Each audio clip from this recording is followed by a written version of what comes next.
যাকে আল্লাহ তাআলা ভালোবাসে বেশি তাকে আল্লাহ কষ্ট দেয় বেশি, বিপদ দেয় বেশি, পেইন দেয় বেশি, চাপ দেয় বেশি।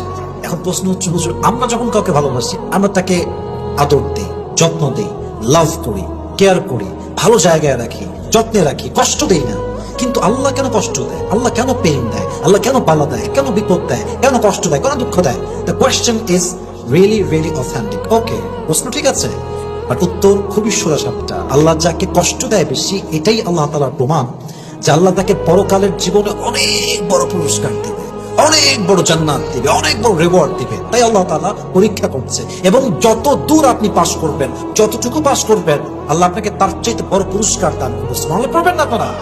তো আল্লাহ আপনাকে ভালোবাসে কিনা এটা বড় একটা প্রমাণ হচ্ছে আপনার জীবনে দুঃখ কষ্ট কতটুকু। যত দুঃখ তত আল্লাহ তাআলা ভালোবাসে, যত বিপদ তত আল্লাহ ভালোবাসে। যত আল্লাহ বিপদ দিচ্ছে এর মানে এটা যে আল্লাহ আপনাকে বিশাল বড় পুরস্কার দেবে। সুবহানাল্লাহ পড়েন সবাই।